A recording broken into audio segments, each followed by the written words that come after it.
As-tu l'assurance d'être avec Dieu? Ce soir, nous voulons vous parler de ce Dieu vivant. Et je vais vous parler d'un Dieu que je connais. Et je vais vous parler tel que je le connais de trois différentes manières. C'est un Dieu qui est grand, il est puissant. Il est au-dessus de toutes choses.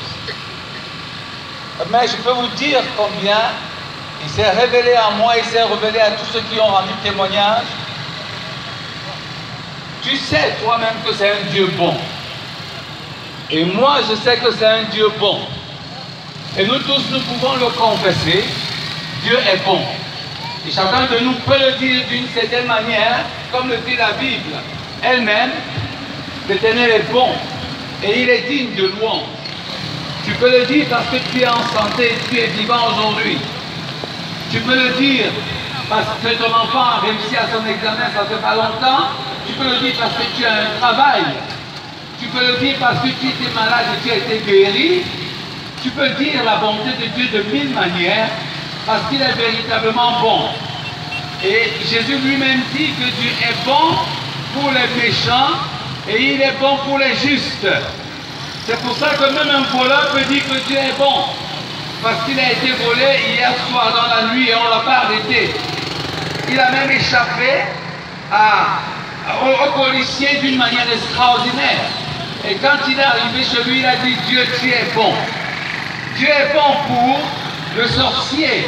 Parce qu'il donne au sorcier de continuer à vivre sa vie, même s'il n'aime pas l'œuvre du sorcier, même s'il n'aime pas l'œuvre du voleur, et qu'il est en train de manifester sa bonté, afin de lui démontrer que lui, Dieu existe, et qu'il lui donne la possibilité de changer.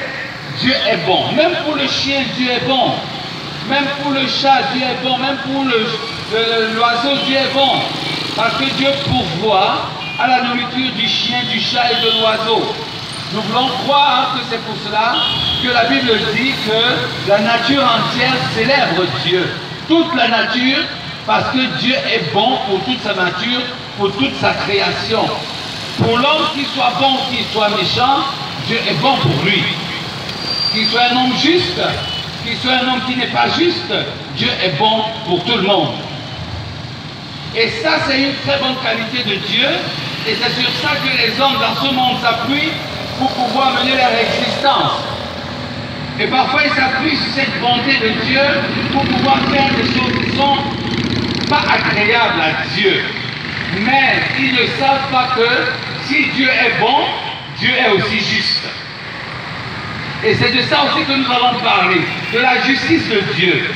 Autant un homme qui a un enfant et qui aime son enfant va lui dire, si tu voles encore mon argent dans mon porte-monnaie, alors je vais te punir.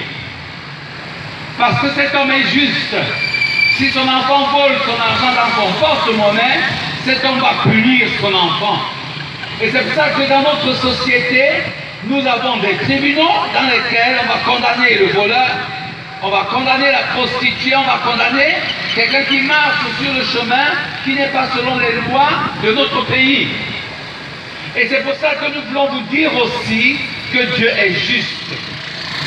Et parce que Dieu est juste, la Bible dit que ceux qui marchent contre les lois de l'Éternel vont aller en enfer. Peut-être tu ne crois pas que l'enfer existe. Je me rappelle une fois, j'étais dans le taxi et je parlais de Dieu aux gens qui sont dans le taxi. Et quelqu'un m'a demandé, pasteur, est-ce que tu crois que l'enfer existe? Parce que certaines religions disent que l'enfer n'existe pas.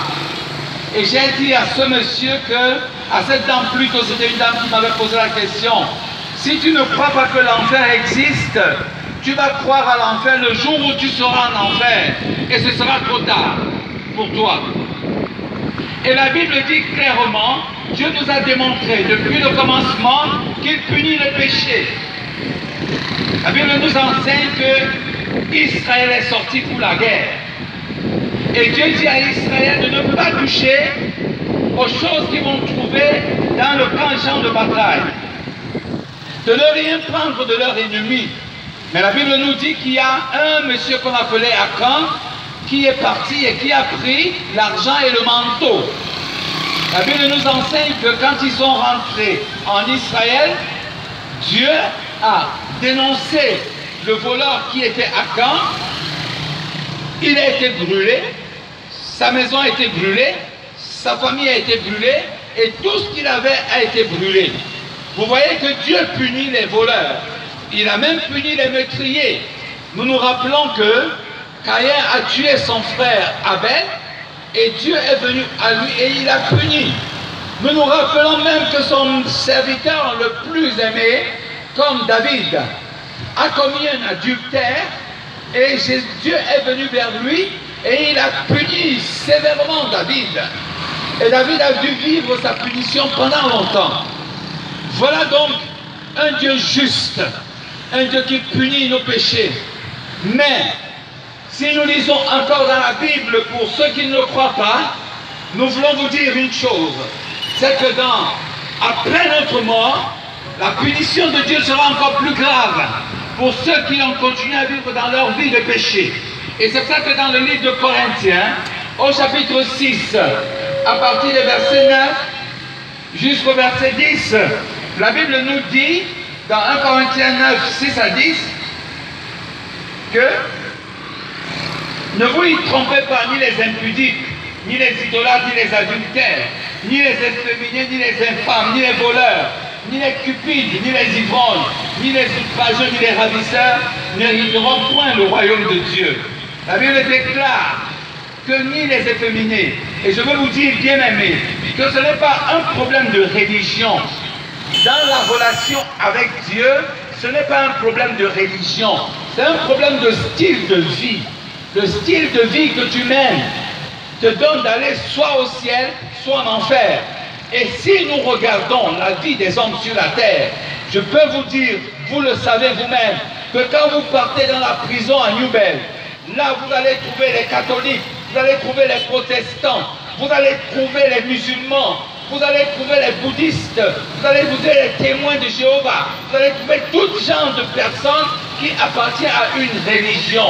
Et pourquoi ces personnes sont-elles là-bas? Parce qu'elles font des choses qui ne sont pas bonnes devant Dieu et qu'elles sont des personnes pécheresses. Et vous allez trouver dans toutes les religions des adultères, des voleurs, des ivrognes, des efféminés. Et la religion ne pourra pas aider quelqu'un. Et quelqu'un ne peut pas se réclamer d'avoir été dans une religion pour être sauvé. Parce que Dieu dit, c'est un problème de style de vie que tu as mené. Les efféminés, c'est-à-dire ces homosexuels, ces hommes qui marchent avec les hommes, ou les femmes qui marchent avec les femmes, ou qui font, enfin qui vivent une vie de péché, de sexe, entre hommes ou entre femmes, la Bible déclare clairement qu'ils n'entreront pas dans le royaume de Dieu et que la vie de ces personnes est réservée pour l'enfer. Ça, c'est la justice de Dieu. La Bible dit que les impudiques, c'est-à-dire tous ceux qui vont dans la masturbation, tous ceux qui vivent dans les films pornographiques, tous ceux qui vivent dans le péché d'adultère, dans le péché de fornication, toutes ces personnes, la Bible déclare qu'ils n'entreront pas dans le royaume de Dieu. Non seulement ils auraient subi leur douleur et leur souffrance sur la terre, ils n'entreront pas dans le royaume de Dieu. Et parfois c'est très mauvais de voir une personne qui passe de la souffrance terrestre directement à la souffrance céleste, comme le dit la Bible. Les voleurs n'entreront pas dans le royaume de Dieu. Je me rappelle plusieurs fois, on a attrapé des voleurs ici à Maképé. On les a brûlés directement. Et vous pouvez donc voir comment quelqu'un part du monde brûlé pour entrer directement en enfer et continuer à brûler en enfer. Je me rappelle une fois, nous étions dans un camp de jeunes et nous avons parlé de l'avortement, du méfait de l'avortement, de la douleur que provoque l'avortement dans la vie de l'enfant même qui est dans l'utérus, dans le ventre de sa mère. Et quand nous sommes rentrés à Douala, une jeune fille qui était là, la Bible, elle est allée avorter et elle en est morte.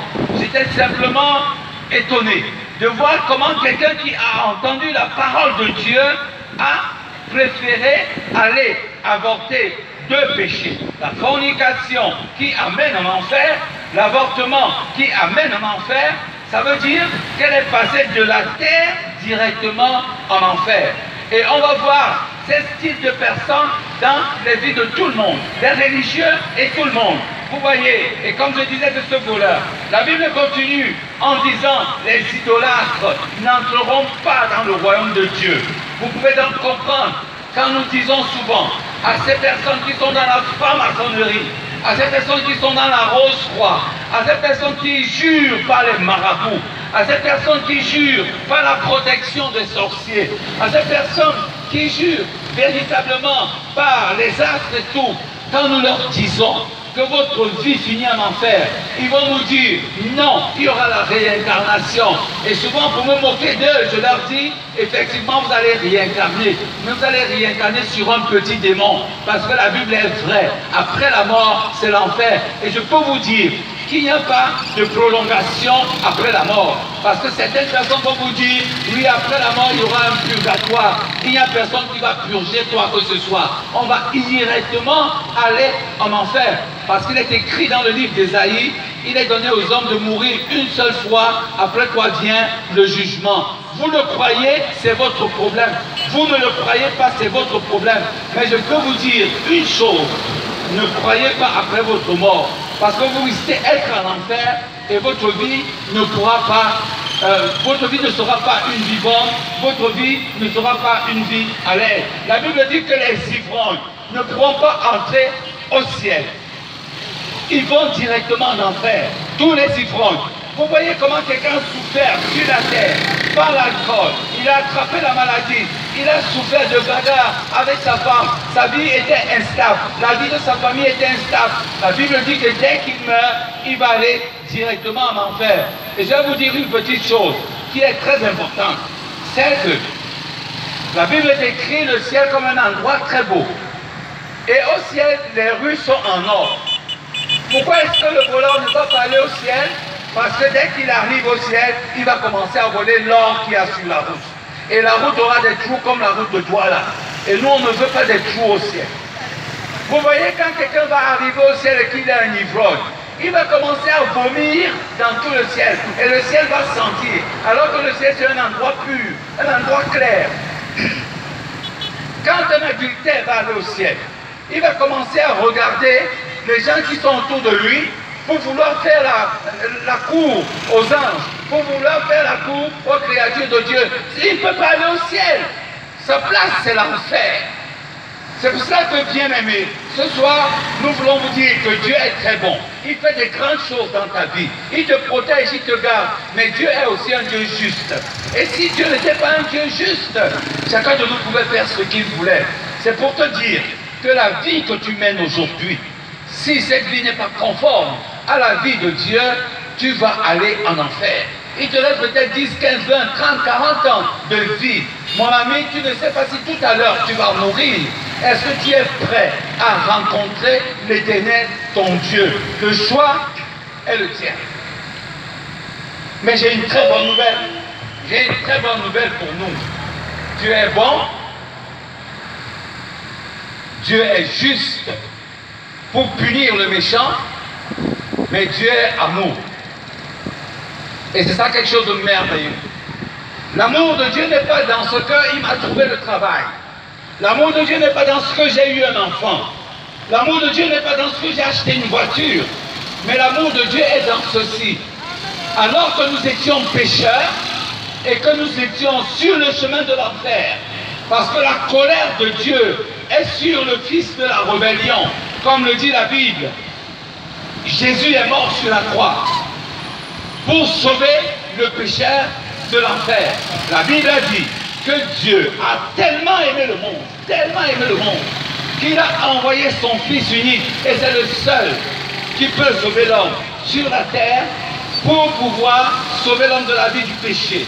Et l'apôtre qui est Jean plutôt, le Jean le Baptiste va dire, il est l'agneau de Dieu qui enlève le péché de l'homme, qui enlève le péché du monde. Déjà une chose qui est sûre que vous connaissez, c'est que dans une famille où l'homme est ivrogne, il n'y a pas de paix, comme nous disions hier. Dans une famille où la femme ou l'homme est adultère, il n'y a pas de paix dans cette famille. Dans une famille où l'enfant est délinquant, voleur, drogué, prostitué, il n'y a pas de paix dans cette famille. Il n'y a que la bagarre. Et vous voyez comment des gens qui auront vécu une vie sans Dieu voudront aller au ciel. Ce n'est pas possible. C'est pour ça que je continue à vous dire que ce n'est pas un problème de religion. Ce n'est pas un problème de religion, mais c'est un problème de style de vie. Si tu es voleur, menteur, ivrogne, efféminé, bandit, prostitué, tu n'entreras pas au ciel. Mais si tu ne l'es pas, alors tu peux aller au ciel. Et c'est pour ça que Dieu, qui est amour, donc, comme j'étais en train de dire, a envoyé Jésus afin de pouvoir sauver celui qui le veut. Parce que la Bible dit, afin que quiconque croit en lui, c'est la volonté de la personne de croire en lui, sera sauvé de l'enfer. Celui qui comprend que sa vie est totalement détruite et qui n'a pas de paix, qu'il a eu un vide dans son cœur à cause du péché dans lequel il est en train de marcher, celui-là va venir à Dieu et dire à Dieu, je suis pécheur.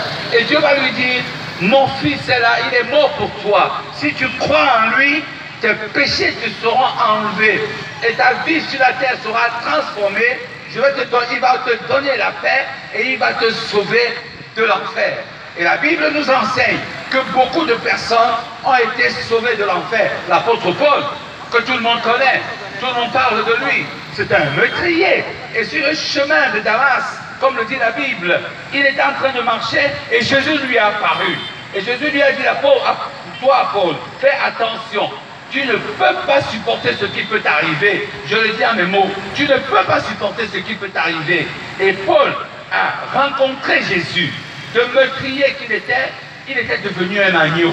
Et il va dire lui-même que Jésus est venu sur la terre, il est mort pour le pécheur, dont lui le premier. Et moi, je suis le premier aussi, parce qu'il est mort pour moi. Le péché m'entraînait sur le chemin de l'enfer, parce que j'étais sous la colère de Dieu. Non seulement le péché détruit ta vie, le péché détruit ton existence, mais il t'amène directement en enfer. Et Dieu n'a pas seulement sauvé Paul, Dieu a sauvé quelqu'un comme Zachée, qu'on peut appeler policier du Cameroun, ou bien douanier du Cameroun, ou bien membre du gouvernement au Cameroun. C'est pire voleur.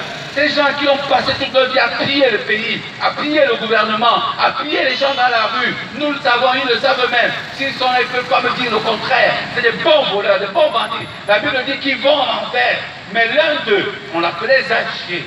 Il était en train Jésus est parti et il a rencontré. Jésus lui a parlé.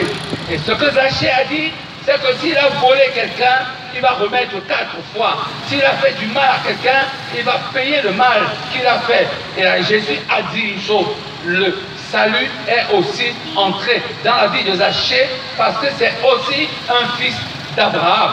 Et ce soir, le salut peut entrer dans ta vie. Il n'a pas seulement sauvé Zachée, il n'a pas seulement sauvé Paul, le meurtrier, il a même sauvé un sorcier. On l'appelait Simon. C'était quelqu'un comme un franc-maçon, un rosicrucien. C'était quelqu'un comme un marabout qui était en train de faire des exploits par sa magie.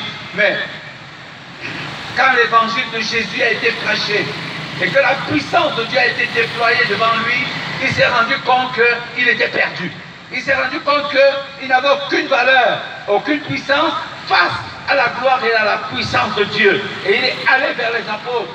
Il leur a demandé qu'il avait besoin de salut. Il a brûlé tous ses livres de magie. Et ce jour-là, le salut était entré dans sa vie. Une adultère aussi, on a amené pour pouvoir être lapidé parce qu'elle a trompé son mari. Mais Jésus a sauvé aussi cet adultère. Il a sauvé de l'enfer, il a sauvé de sa mauvaise vie. Et toutes ces personnes que j'ai citées, leur vie a été changée.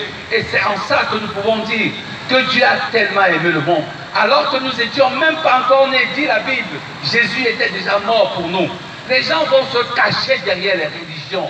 Et dans ces religions, vous allez trouver les pasteurs, les anciens, et tout ce monde, qui sont des bons bandits, des bons cambrioleurs. C'est eux qui font la corruption dans notre pays. Vous allez voir dans notre gouvernement, vous allez voir que ce sont les ministres. Ils sont musulmans, ils sont chrétiens, ils sont tout ce que vous voulez. Mais c'est eux qui sont des bandits, des voleurs, des tricheurs. C'est eux qui font tout le mal possible. Mais je peux vous dire une chose. Si ce Cameroun avait laissé Jésus transformer le cœur de quelqu'un, alors ce Cameroun ne serait pas le même. Parce qu'il n'y aurait plus de voleurs.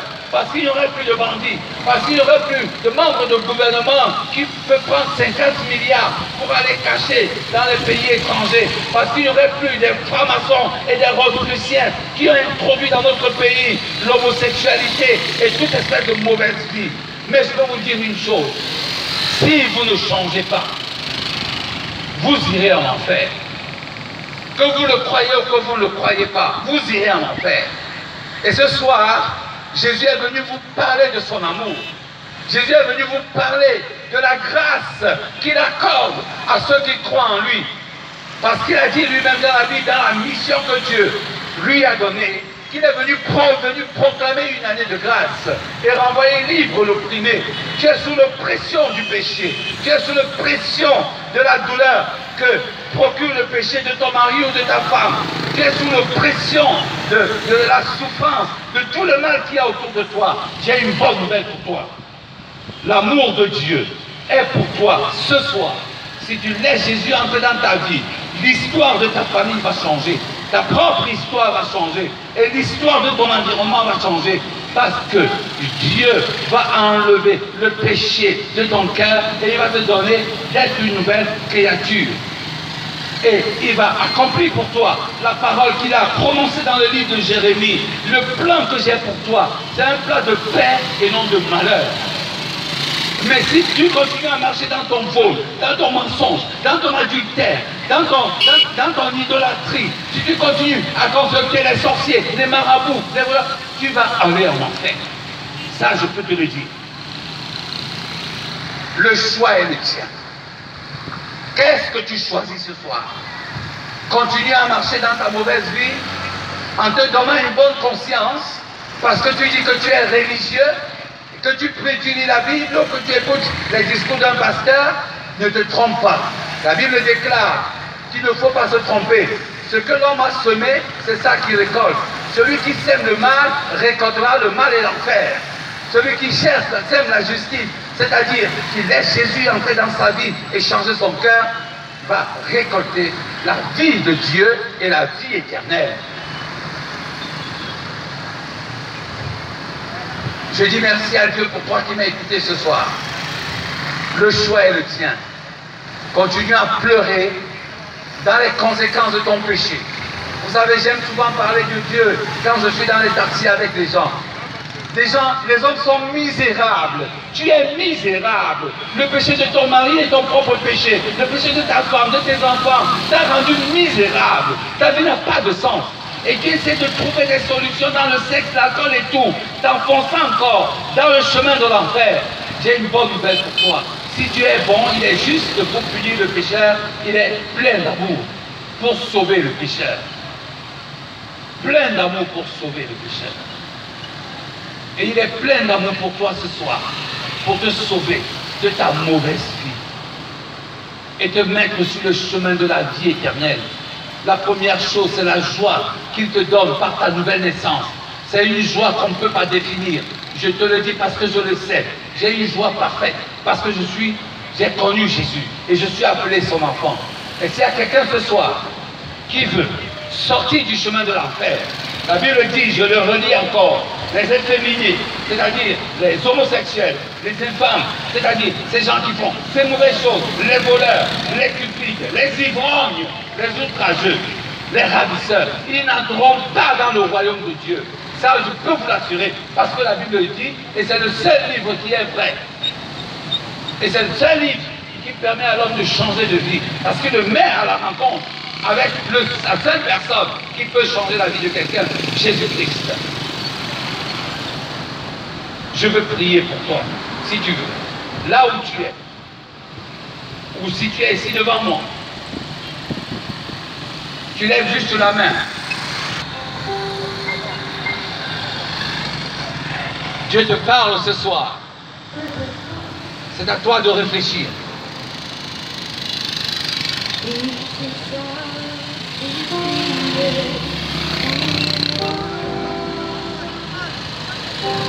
La vie innocente, il scelle pour mourir sur l'infâme croix. attaché, attaché à la croix pour moi. Attaché à la croix pour toi.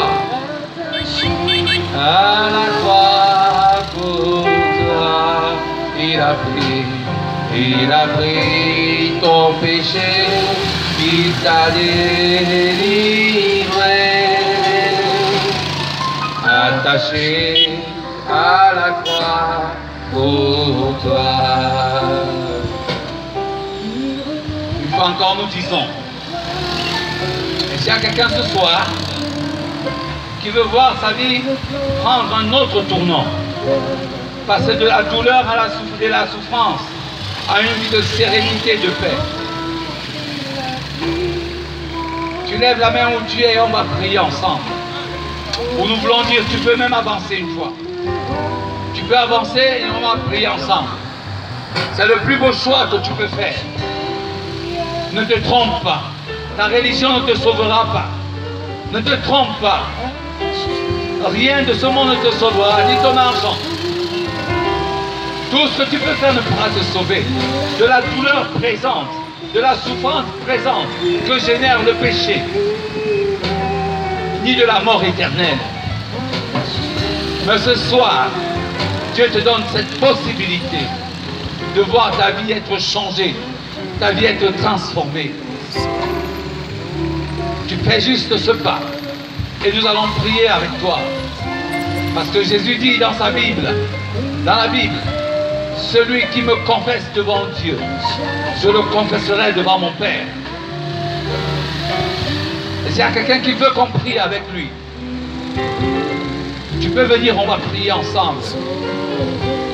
Attaché, attaché à la croix pour toi.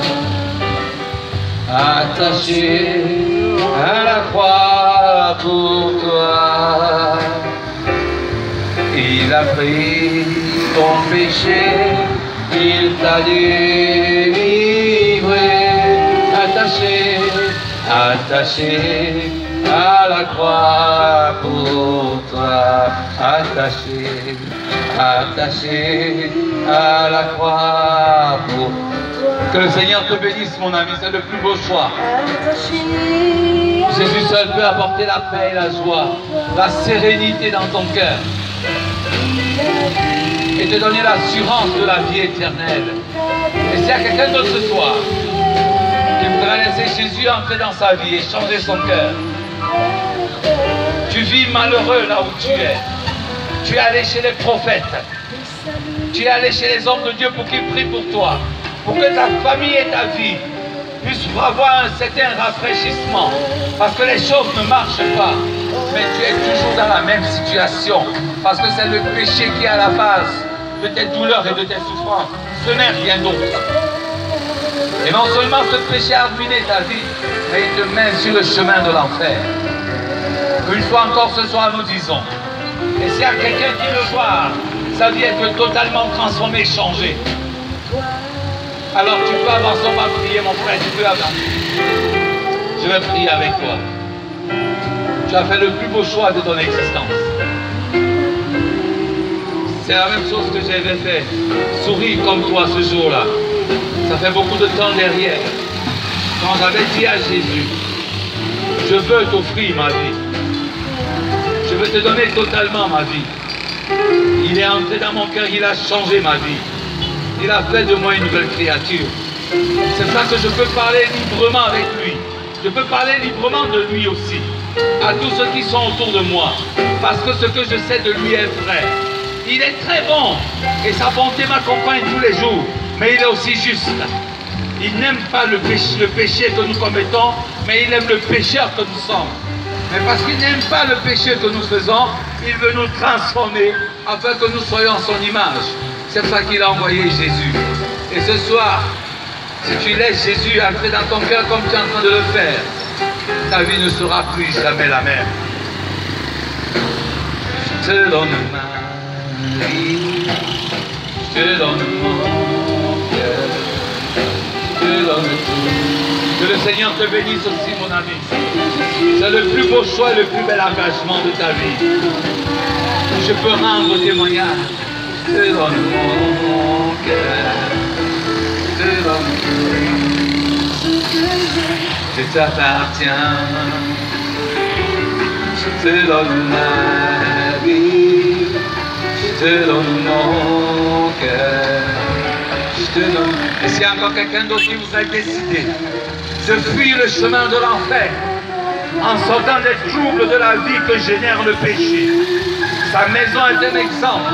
La vie de ses enfants est un exemple. Toutes les souffrances dans lesquelles tu vis, c'est le péché qui a les bases. Et tu es sur le chemin de l'enfer parce que la colère de Dieu est sur toi, sur l'enfant de la rébellion. Que Dieu te bénisse toi aussi. Viens donner ton cœur à Jésus ce soir. Et s'il y a quelqu'un d'autre qui veut laisser Jésus changer sa vie, et l'histoire de sa vie et de sa famille va changer. Je te donne ma vie, je te donne mon cœur, je te donne tout ce que j'ai.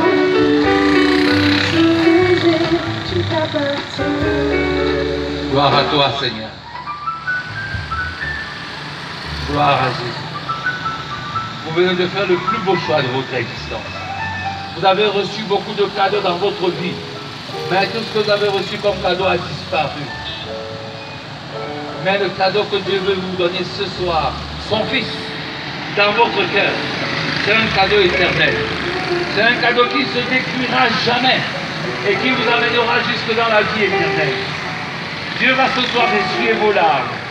Il va enlever vos douleurs. Et si votre vie semblait être coincée, il va, comme il a dit lui-même, ouvrir les portes de votre existence. Il a dit dans le livre de Jérémie, les plans et les projets que j'ai pour toi sont les plans de bonheur et non de malheur. Mais nous avons choisi, par notre propre vie, à prendre le chemin du malheur. Parce que la jeune fille vers laquelle nous sommes partis a laissé le sida. Parce que la jeune fille vers laquelle on est parti a pris tout l'argent que nous avons. Le jeune garçon nous a entraînés sur le chemin de la drogue, sur le chemin de l'alcool. Parce que les amis que nous avons nous ont amenés à dépouiller notre vie à cause de notre mauvaise vie. Le chemin du péché, c'est le chemin de la mort. Ce soir, Dieu veut vous donner la vie, et la vie en abondance. Alléluia. Nous allons vous demander tout simplement de parler à Jésus. Parlez vous-même à Jésus. Vous connaissez votre Jésus, pardonne mon péché, libère-moi. Si vous êtes ivrogne, dites-le lui. Et dites-lui, pardonne mon péché, libère-moi. Si vous êtes adultère, dites-le lui. Fornicateur, homosexuel, rosicrucien, franc-maçon, dites-le lui. La religion ne vous sauvera pas. Confessez vos péchés au Seigneur. Et après, nous allons prier ensemble.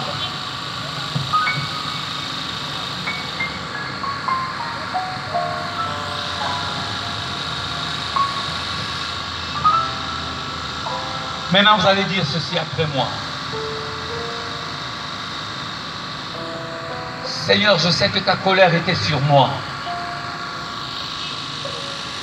Parce que j'ai choisi de marcher contre tes voies. Et je savais que ce que je faisais n'est pas bien. Parce que tu hais le péché du sexe. Parce que tu hais, oh Dieu, le vol. Tu hais le mensonge. Tu hais l'adultère. Dieu, tu hais le mal. Et j'ai fait ce qui est mal à tes yeux. J'ai marché dans le péché. Et tu étais fâché contre moi. Je reconnais ce soir que ta justice devait s'appliquer sur moi, et que je devais avoir l'enfer comme récompense. Merci Seigneur d'avoir